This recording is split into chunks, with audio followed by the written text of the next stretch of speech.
Thank you very much. Call me Aisa, and allow me kindly to call you Ronnie. It's a deal. In the interest of peace. Thank you so much.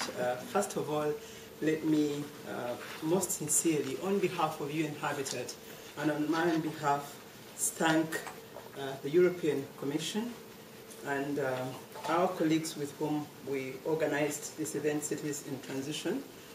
And also thank you, participants and fellow panelists, for according us this time, because I believe, and we believe in UN Habitat, that it's time for us to reflect and learn from history, but also forge a way forward to ensure that what we have learned and what we see as the right policies and practices can be maybe endorsed in form of a framework of policy so that they can live longer than us. And so it's an opportune moment for us to reflect on the theme that Ronnie has really very well articulated.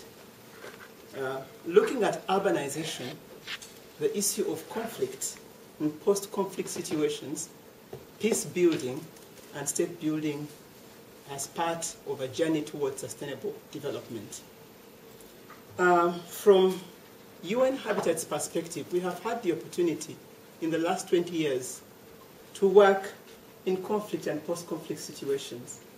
And even though it was not our intention from the very beginning, because we are primarily a normative agency and doing programs really as part of piloting our research, but by virtue of the demand for services in the areas that we're in charge of, and that is supporting sustainable urbanization, planning, shelter, water, and sanitation, we have found ourselves in the last 20 years spending over 70% of our budget in conflict and post-conflict situations. And I think we have great lessons to learn from there, but most sincerely want to thank their effort and contribution in terms of both funding, thinking, and strategic and political support from the European Union and European Commission that has contributed to this process to the tune of over 70 million euro. So we have a wealth, if I might call it that, of information, of practices that are diverse, but yet at the same time have got some common trends that we feel would like to support, to share with you, and yet at the same time look into ways in which we can merge further, do research, and pick the best practices that the world can learn from, especially as we move from the post-2015 development agenda to sustainable development agenda. But maybe before I come to that, I just wanted to make a few highlights, especially on the why. Because urbanization is a man-made or human-made phenomenon. And therefore, it is not a given that whatever we think it is going to deliver is what it will deliver. It is capable of being a source of socio-economic transformation, and it has been in many places, but it's also very capable of being a source of risk, conflict, and disaster. And when it's taking place at a pace like it is today, it can be faster in fostering economic growth, socio-economic transformation, or faster in creating conflict. When we look at the trends from our research, we realize I will just say very quickly, the four elements. The first one is that urbanization today is fastest in developing countries. And it is fastest in areas that have limited capacity, low capability in planning, limited governance, and very limited job creation. And like what happened here in Europe, maybe a century ago, where it followed industrialization. And in a way, there was security of jobs, and so it was an issue of planning and maybe infrastructure and sanitation, but there was a source of livelihood. There was a hope. There was an engine to sustain that process of development. I believe you'll agree with me that that's not the case in most of the developing countries where it is taking place. Secondly, the form. Today we are seeing many more youth in cities and towns, to the extent that when you look at that demographic trends, especially in developing countries, you will find that majority of the occupants or the citizens today are youth, and to some extent also women, who come in search of jobs and finally don't necessarily meet their dreams. Third, in terms of planning or in terms of governance, we see that there is an increasing level of inequality and inequity in terms of access to basic services and opportunities. And I'm talking about basics such as water, sanitation, education, shelter, name it. So because of this, it is important that the world leadership reflects on what can be done appropriately, and I'll bring this maybe to the level of conflict or peace, so that we can at least, where possible, prevent, because prevention, I'm sure you all agree with me, that it's easier and cheaper from what we have gone through, and plan better for the future. We at UN Habitat are very committed and passionate about this agenda, and yet we know that since the world population, half of it is urban, we cannot pretend that as UN Habitat we'll be able to do it by ourselves. And we have learned in practice that urbanization is around enabling, it's around partnership, it's around reaching out and working together as we have with the European Commission and other partners. That's why we really appreciate this platform.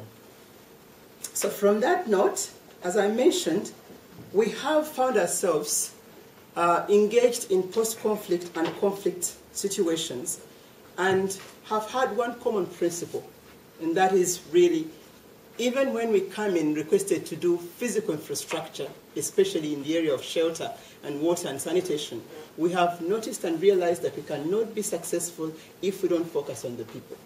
So ours has been a people-centered approach, and we work with the people to define how we will plan and implement our programs, which finally has been so empowering to the extent that we see really very commendable results. And that's not to say it's been easy or it has all been a bed of roses, but at least one can say, yes, we have seen resilience built in situations that are very difficult. Fortunately for me, I won't spend too much time because I have got the leaders. For instance, the mayor of Kabul here will share with you what we have done for the last 20 years. But quickly, from my own experience, 2 years ago when I visited Kabul, I have visited very many slums, including leading part of Kigali, which is, leading Kigali, which also had slums and informal settlements. But one characteristic that really shows good leadership is visit a slum midday, 1 p.m. If you find it clean, then I think there is something right going on. And finding that in a situation like Kabul, 20 years down the line, where people wake up, clean the streets, do drainage, manage their staff very well, I think is one key element before we talk about the funding. Secondly, we have a program where we are supported again by European Commission, what we call the Participatory Slum Upgrading Program, where we after discussing with communities on what they need, we establish infrastructure. One of our programs, again in Kabul, they have contributed over 40% of the cost of the project. And if you're to ask me, will this continue after we have closed office? Definitely it will. So this is what we're talking about when we talk about governance in a conflict and post-conflict situation, and looking beyond what we give as aid to how we empower and enable people to look beyond the challenges they are facing today for a better future. One other quick example I'll give is the work that we have done in Somalia, in a place called Hargeisa. And this is years ago. It's one of the zones. Again, you can imagine from what you've been maybe seeing on TV, or some of you who've been there, we embarked on a people-led slum upgrading participatory process, and combine that with helping people to realize that we still need to have at least some basis for local economic development through local resource mobilization. We used a tool that was like a GPS mapping system, where we mapped this area and where we were able to locate the different properties that were located in there, identify the owners with the people, identified what they were used for, and used that to support the local community to create a tax or a revenue collection-based system so that over time they could have some money to be able to address some of the core problems that they had, and that we could use that as a way of mobilizing further resources for them to at least establish some basic infrastructure and services that they needed. That really was, again, one of the most successful programs in the sense that from that time it helped people to think beyond the crisis to rebuilding and redevelopment. And as I had mentioned to the people that I met today in the morning, we used the same to introduce it to Liberia. And Liberia was very keen. This is about February this year. When I was there, I met with the president. We gave her the example. She was very, very happy about it. But unfortunately, before we started it on, Ebola broke out. When we hear Ebola, it sounds, we don't quickly relate it with slums. But the problem is Ebola, this is not the first time we've heard about it. It is much more easily managed in a rural setting. It's a completely different dynamic when it comes to urban areas, slums, poorly managed, planned, services down. It is a crisis that I think you all are aware of today that we need to handle. So this is why it's important that we look at this issue and ask ourselves how we can best address it. From that perspective, we realize that I think one of the key things that we can do as a world leadership community, if I might call ourselves like so, is to ensure that we look at these issues that we're talking about from all levels. Because sometimes we have got very good policies at global level, we have them at regional and national level, but come to implementation at local government level, it's different.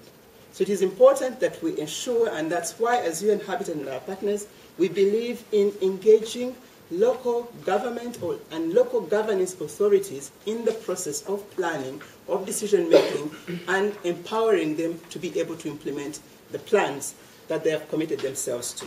I think they will build a lot much more on that, because it's really important that we understand where things maybe have gone wrong or where we need to put more effort than we have. And we do believe that if we can empower local government authorities and local governance, and in local governance I mean beyond the mayor, there is the civil society, the private sector, the community-based organizations. It is important that the mayor is facilitated to be the enabler, to facilitate the different leadership groups to do what they're best at. And so, in so doing, we will be able to deliver on sustainable development, but before then, have peace and ensure security in the different areas where we are. On that note, allow me, maybe before I conclude, just to say that in addition to the work that we have done in both conflict and post-conflict situations, and as I mentioned on urban poverty, as we reflect 20 years down the line, we have observed that even where we have been well-intentioned, maybe we have not covered sufficiently the area of a coordinated, integrated system of addressing the issue of urbanization from its different faces. So when you come in as an urban planner or an architect, you will have a very good plan. But will that plan be implementable if it's not fundable? Maybe before we come to the planning, will that plan be implementable if people don't understand it? So we realize that some of the core things that we really have to focus on, and that is why we did achieve to some extent our target of the slums, but effectively did not. It's because we didn't work hard enough on these three phases of urbanization. The first one has to begin off with urban governance, land and legislation.